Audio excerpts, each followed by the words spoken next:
Hey, welcome. You made it back to math. So glad to see you.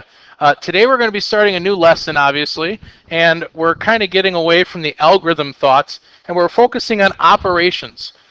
Obviously, the algorithms are focusing on addition, subtraction, multiplication, division, but there's other operations like knowing how to use exponents and what they look like in expressions.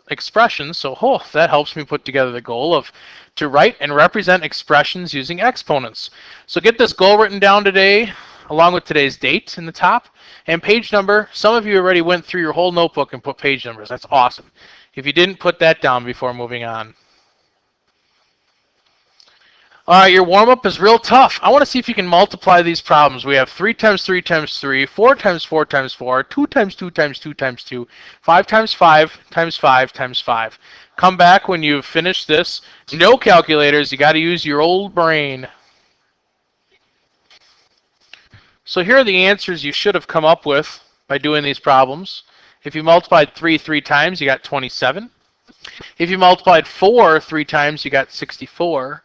If you multiplied 2 4 times, you came up with 16, and 5 4 times gave you 625. If you got all 4 of those right, give yourself a big pat on the back. You are now mentally prepared and ready to continue on with math. All right, so hey, let's look at a scenario here. Kind of like doing that every now and then. This is a picture of a volcano. This is Mount Vesuvius. And in 1906, Mount Vesuvius in Italy had increased by 7 to the third power feet. How many feet is that? Well, that's kind of interesting to write it that way. Does that mean 7 times 3? Does that mean we're going to take 7 and cut it 3 different ways? What does that actually mean? Well, what we're looking at here is an exponent. So here's our notes. An exponent tells how many times a number called the base is used as a factor. Now, once you put base in there, base is going to be kind of a vocabulary word, but it's more or less going to be in the drawing that we have at the bottom, or that design that you see at the bottom. I don't know if it's a drawing or a sketch or whatever it is down there. So when you write the numbers 7 to the power of 3 or 7 to the power of 3 or 7 cubed, what the number is it's an exponential form. When it's written with the base and an exponent, we call it exponential form. So I want you to have those two things down. And then this is what it actually means. 7 to the power of 3 has two different parts. You can see that the 7's the base. That's the big number. That's the number that we are going to multiply by the exponent. So the exponent tells us how many times we're going to multiply it. 7 times 7 times 7 is the same as 7 to the power of 3. It's a lot easier to write 7 to the power of 3 than rewriting 7 times 7 times 7. It's not as redundant. You get the point. So in our warm-up, we had a bunch of them written out in a standard form that wasn't like this exponential form where you can abbreviate it. So once you have these things down, don't forget to draw the picture of the volcano in your notes. I'm just kidding. You don't have to. You can if you want, but you don't have to. Once you have the notes written down, you can move on. All right, so let's kind of talk about the exponential form and what it can look like as you start to build a structure. I'm going to want you to put this table in your notes so you have an example. Now, every number that you've ever worked with, any whole number, always has an exponential form. It would just be ridiculous if we always wrote to the power of 1 every single time. So what is 10 to the power 1? We say 10 to the power 1 or 10 to the first power. It's always good to know how you read it or read it.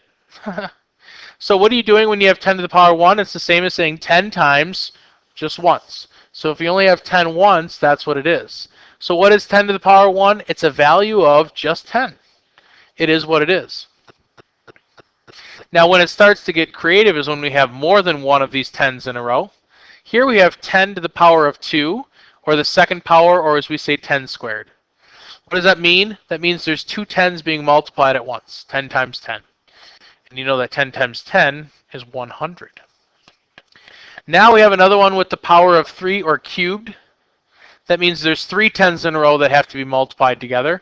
10 times 10 times 10, that gives you 1,000.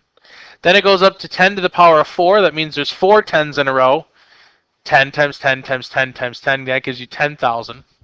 Now, I know you guys like to make money, So if you are willing to continue this graph to the 10 to the power of 5, 10 to the power of 6, 10 to the power of 7, and you complete the table properly, and you bring it to me and you show me, I'll give you a 50 if you can do this properly.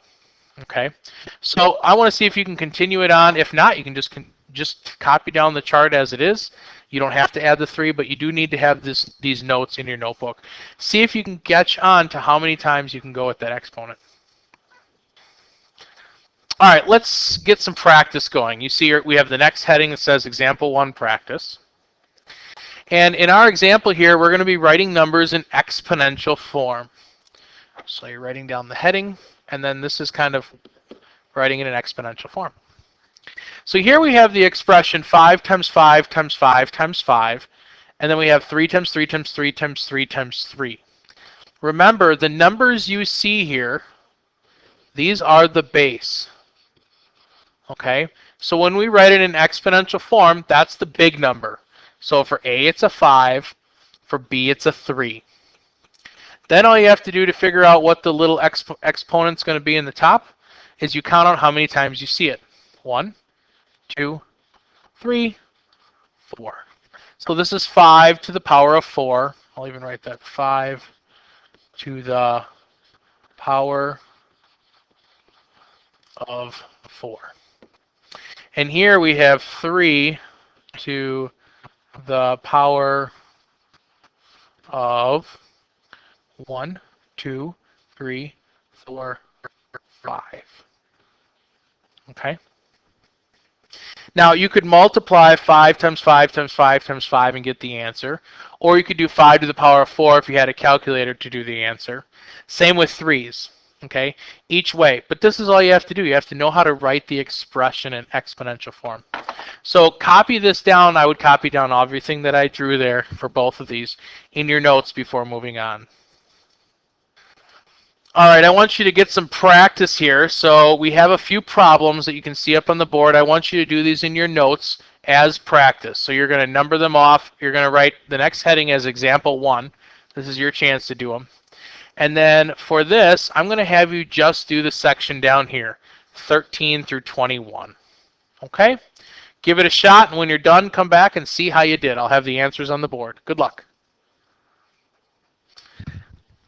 So here are the answers you should have gotten.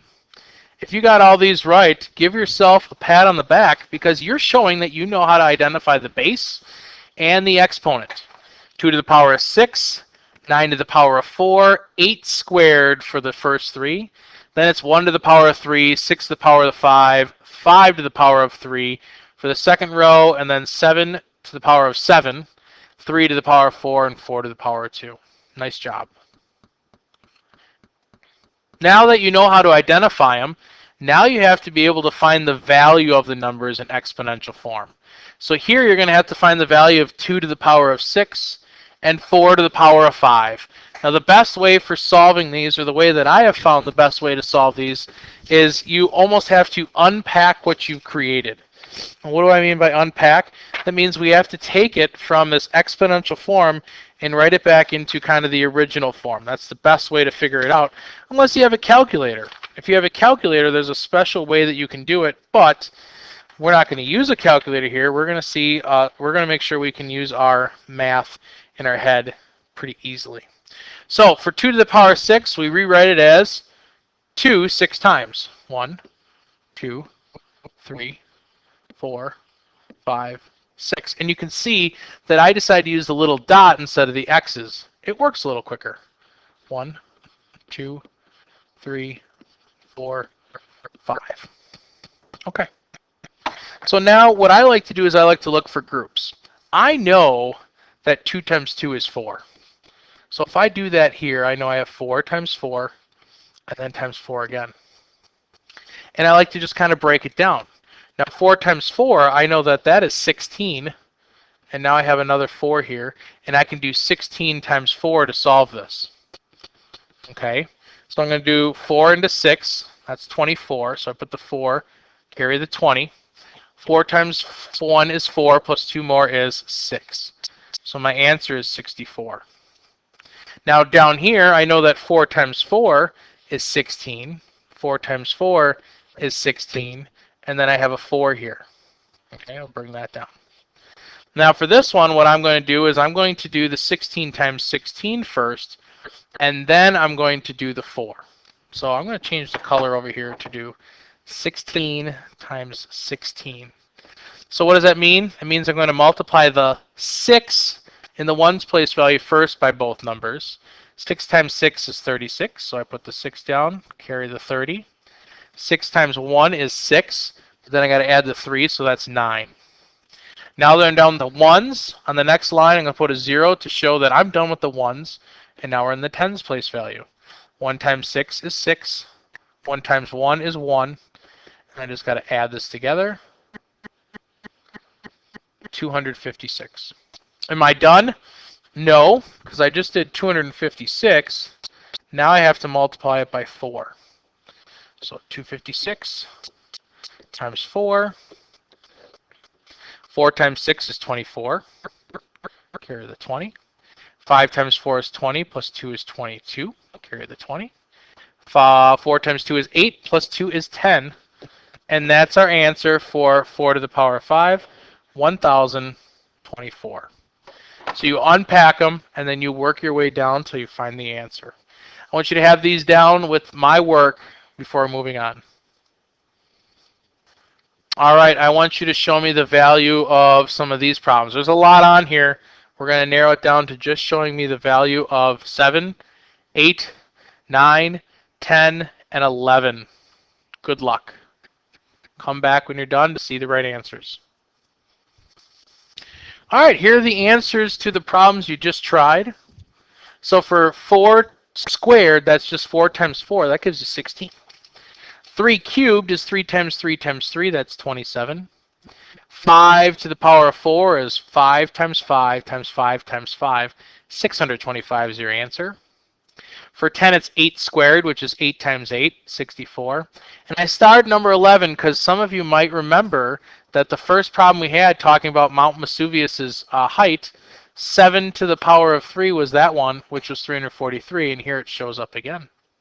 So if you got these all right, come on over and give me a high five. Show me that you got confidence in this.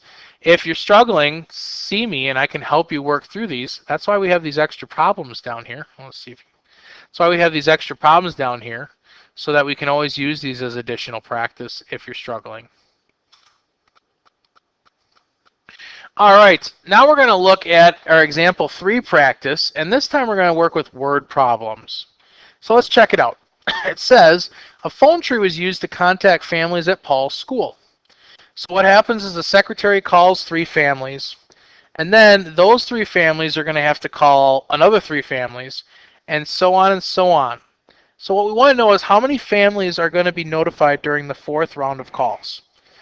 All right, so let's talk about how we work through a word problem here. The first thing we need to do with the word problem is we have to understand the problem. So what is the exact answer that we're looking for here? What we're looking for is how many families will be notified during the 4th round of calls. So we know we have to somehow get this 3 number to a round of 4. So the important information we see is that the secretary calls 3 families. The next group of families are going to call, the 3 families that were called by the secretary are all going to call 3, and so on and so on. So taking this important information, we can figure out that we need to make a plan. So I like to do drawings. So a real simple drawing for me would be, here's the first round of, or here's the secretary calling the 4 families. Okay. Then they're going to call, each family is going to call again. And each family is going to call again. And that only gets us to 2 rounds. There's 4 rounds, so you got to do it again. So that's the same as saying 4 times 4 times 4 times 4. And if you do 4 times 4, it's 16. And 4 times 4 is 16. 16 and 16 give you 256. So when we look back to make sure that everything makes sense, we look back at our drawing and go, does that make sense? Do we have a set of numbers that are going on like that? The answer is correct. So we're really going to make, during the 4th round of calls, this is our answer, 256 families will be notified. So just after 4 rounds of calls, 256 families could be notified in this example, which is the same as saying 4 to the power of 4. All right. Oops. What in the world is going on here? Okay, here we go. So we have 2 problems here. Okay. What I want you to do is solve these 2 problems on your own and come back together when you think you have the right answers, and we'll see how you did. Good luck. All right, so here are the answers you should have had. For number 12, it was saying, at Russell School, 1 person will contact 4 people, and each of those people are going to call 4, so it's just like the example we just looked at.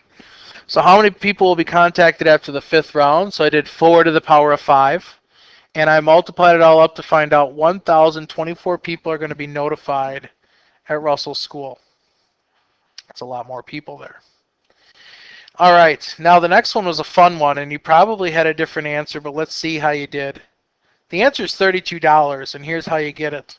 So to save money for a video game, you put $1 in an envelope, and that's what I started with over here, a single dollar. And for 5 days, you double the number of dollars in the envelope. So on the first day, you're actually going to double it to $2. The second day, you have to double 2, which gets you 4. On the third day, you double 4, which gets you 8. On the fourth day, you double 4, which gets you 16. And on the fifth day, you double 16. That gives you 32. What most people's common answer is in this one, and it's wrong, but I know what you did.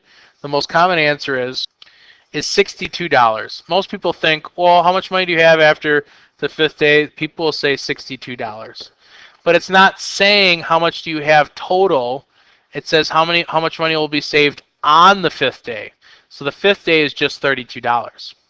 Now, if you're actually going to count up how much money they had total after 5 days, it's not 62, it's $63, because don't forget the $1 you already had in the envelope. But the correct answer here that we're looking for is $32. So if you got at least the first one right, the second one, it was a tricky one, it was a hard one. Give yourself a pat on the back if you did that well so far. All right, so here is your box of thoughts. You're going to think these out and use full sentences to answer them. And as you can see, for number 1, it says read. So go back to that table you had to make. Tell me how you would read those 3. For number 2, tell me which is greater. Don't just tell me which one's greater. Tell me how you know it's greater. Full sentences. Remember, if you don't, I'm going to make you do it again. Okay, now that you got that, let's go to the quiz. You got 5 problems you're going to have to do, showing your work and showing me how you got the answers. Once you have all 5 of these done, and don't forget to label it quiz, you're going to bring it over and I'm going to check it off. And if it looks good, you'll get your homework. Good luck to you, and can't wait to see you with 5 correct answers sitting in front of me and an excellent set of notes from an entire lesson that you just did on your own. Good stuff.